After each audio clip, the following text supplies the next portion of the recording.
Hi hello my dear gorgeous friends, ಮತ್ತೊಮ್ಮೆ ನಿಮ್ಮೊಂದಿಗೆ ಒಂದು ಕಪ್ ಕಾಫಿ ಜೊತೆ ಈ ನಿಮ್ಮ ಸುಮ. ದೀಪ ಮಾತನಾಡುವುದಿಲ್ಲ, ಅದು ತನ್ನ ಬೆಳಕಿನ ಮೂಲಕ ತನ್ನನ್ನ ಪರಿಚಯಿಸಿಕೊಳ್ಳುತ್ತದೆ ಅಲ್ವೇ ಸ್ನೇಹಿತರೆ. ಈ ದಿನ ಅಪ್ಪಂದಿರ ದಿನ. ನನ್ನೆಲ್ಲ ಆತ್ಮೀಯರಿಗೆ ಅಪ್ಪಂದಿರ ದಿನದ ಶುಭಾಶಯಗಳು. ಅಪ್ಪನನ್ನ ದೀಪಕ್ಕೆ ಹೋಲಿಸಬಹುದಲ್ವಾ? ಒಪ್ಪುವಿರಲ್ವಾ? ಹೌದು ಸ್ನೇಹಿತರೆ, ಅಪ್ಪ, ಪಪ್ಪ, ಡ್ಯಾಡ್ ಎಷ್ಟು ಮಾಧುರ್ಯವಿದೆ ಅಲ್ವೇ ಈ ಕೂಗಿನಲ್ಲಿ. ಪ್ರತಿ ಕ್ಷಣ ಅಮ್ಮ ಎನ್ನುವ ನಾವು ನಮ್ಮ ಅಗತ್ಯಕ್ಕೆ ಅಮ್ಮನನ್ನ ಕನ್ವಿನ್ಸ್ ಮಾಡಲು ಈ ಸ್ವರವೇ ನಮಗೆ ಅಪ್ಯಾಯಮಾನವಾಗಿ ಇರ್ತಿತ್ತು ಅಲ್ವಾ? ಹೆಣ್ಣು ಮಕ್ಕಳಿಗಂತೂ ಅಪ್ಪ ಎಂದರೆ ಒಬ್ಬ ದೊಡ್ಡ ಹೀರೋ. ಅಪ್ಪನಷ್ಟು ಅದ್ಭುತ, ಅನನ್ಯ ಬೇರೆ ಯಾರು ಇರಲು ಸಾಧ್ಯವಿಲ್ಲ. ಅಪ್ಪನ ಕೈ ಹಿಡಿದು ಮಾರ್ಕೆಟ್ ಹೋಗಬೇಕಾದ ತಾಣಗಳಿಗೆ, ಸ್ಥಳಗಳಿಗೆ ಹೋಗುವುದರಲ್ಲಿ ಇದ್ದ ಸಂಭ್ರಮವೇ ಸಂಭ್ರಮ. ನಾವು ಅಪ್ಪನಿಗೆ ಪ್ರಪಂಚದ ಅದ್ಭುತ ರಾಜಕುಮಾರಿಯರಂತೆ ಅಪ್ಪನ ಕಳಕಳಿ. ಹೌದಲ್ವಾ? ಒಪ್ಪುವಿರಲ್ವಾ? ಇಂದು ಅಪ್ಪಂದಿರ ದಿನ.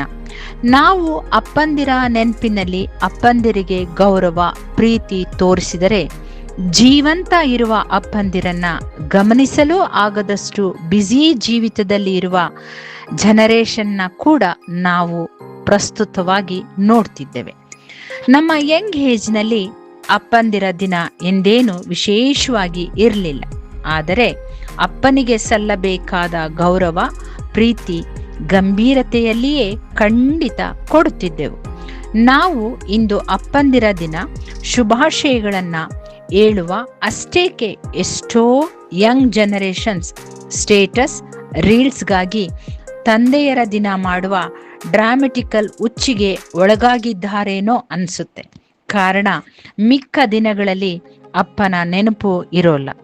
ಅಗತ್ಯಕ್ಕಷ್ಟೇ ಅಪ್ಪ ಎನ್ನುವ ಧೋರಣೆ ಹೆಚ್ಚಾಗಿ ಕಂಡುಬರುತ್ತಿದೆ ಸ್ನೇಹಿತರೆ. ಹೌದಲ್ವಾ? ಅಪ್ಪಂದಿರ ಈ ದಿನ ಅರ್ಥಪೂರ್ಣ ಮಾಡುವುದು ಬಿಡುವುದು ನಮ್ಮ ಕೈಯಲ್ಲಿದೆ. ಮಕ್ಕಳ ಭವಿಷ್ಯಕ್ಕೆ ಧೈರ್ಯ, ಶಿಸ್ತು ಮತ್ತು ರಕ್ಷಣೆ ತುಂಬುವ ಜೀವ ಅಪ್ಪ. ಕುಟುಂಬದ ಬೇರು ಸದೃಢವಾಗಿ ಮೂಡಿಸಿ ಬೆನ್ನೆಲುಬು ಆಗುವ ಅಪ್ಪ ಮೌನವಾಗಿ, ಸಮಾಧಾನವಾಗಿಯೇ ಭಾವನಾತ್ಮಕ ಆಸರೆ ಆಗುವ. ಮಕ್ಕಳ ಮೊದಲ ಹೀರೋ, ತ್ಯಾಗದ ಪ್ರತೀಕ, ಶಿಸ್ತು ಮತ್ತು ಭದ್ರತೆ ನೀಡುವವರೇ ಅಪ್ಪ. ಯೋಚಿಸಿದರೆ ಅಮ್ಮನಿಗಿಂತ ಅಪ್ಪನ ಬಗ್ಗೆಯೇ ಹೆಚ್ಚು ವಿಷಯವಿರುತ್ತೆ. ಆದರೆ ಕೆಲಸದ ಒತ್ತಡಗಳಲ್ಲಿ, ಕುಟುಂಬದ ಜವಾಬ್ದಾರಿಗಳಲ್ಲಿ ಮೌನವನ್ನೇ ಅಪ್ಪಿರುವ ಅಪ್ಪ ಸ್ವಲ್ಪ ಶಿಸ್ತು ತೋರಿಸಿ ಭಾವನಾತ್ಮಕವಾದ ಚೌಕಟ್ಟಿನಲ್ಲಿ ನಿಂತು ಬಿಡುವರು. ಯೋಚಿಸಿ, ಅಪ್ಪ ಇಲ್ಲ ಎಂದರೆ ಅಮ್ಮನೂ ಇಲ್ಲ, ಮನೆಯೂ ಇಲ್ಲ. ಅಪ್ಪನ ಸಂಪೂರ್ಣ ಬುದ್ಧಿವಂತಿಕೆಯೇ ಕುಟುಂಬದ ಭದ್ರ ಅಡಿಪಾಯ, ಮಕ್ಕಳ ಬದುಕಿಗೆ ಭದ್ರತೆ ಕೂಡ. ಮಕ್ಕಳೇ, ಒಮ್ಮೆ ನೀವು ಎಲ್ಲೇ ಇದ್ರು, ಏನೇ ಮಾಡ್ತಿದ್ರು, ಎಷ್ಟೇ ಉನ್ನತ ಸ್ಥಾನದಲ್ಲಿದ್ದರೂ ಹೃದಯಪೂರ್ವಕವಾಗಿ ಅಪ್ಪ ಎಂದು ಕರೆ ಮಾಡಿ ಮಾತಾಡಿ. ಅಪ್ಪನಿಗೆ ಬೇಕಾದ ರುಚಿಯಾದ ಊಟ ಅಪ್ಪನಿಗೆ ಸಿಗುವ ಹಾಗೆ ಮಾಡಿ. ದೀಪ ಹೇಗೆ ಬೆಳಕಿನ ಮೂಲಕ ಪರಿಚಯಿಸಿಕೊಳ್ಳುತ್ತೋ, ಮಕ್ಕಳ ಸಾಧನೆಯ ಮೂಲಕ ಅಪ್ಪ, ಮಕ್ಕಳ ಸಾಧನೆಗಳು ಅಪ್ಪನನ್ನ ಬಹಿರಂಗ ಪಡಿಸುತ್ತವೆ ಎಂದರೆ ಒಪ್ಪುವಿರಲ್ಲ ಸ್ನೇಹಿತರೆ.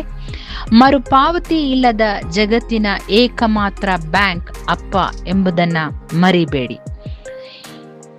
ಮತ್ತೊಮ್ಮೆ ನನ್ನೆಲ್ಲ ಆತ್ಮೀಯರೊಂದಿಗೆ, ನನ್ನೆಲ್ಲ ಆತ್ಮೀಯ ಅಪ್ಪಂದಿರಿಗೆ ಅಪ್ಪಂದಿರ ದಿನದ ಹಾರ್ದಿಕ ಶುಭಾಶಯಗಳು. Thank you. Take care. Stay blessed.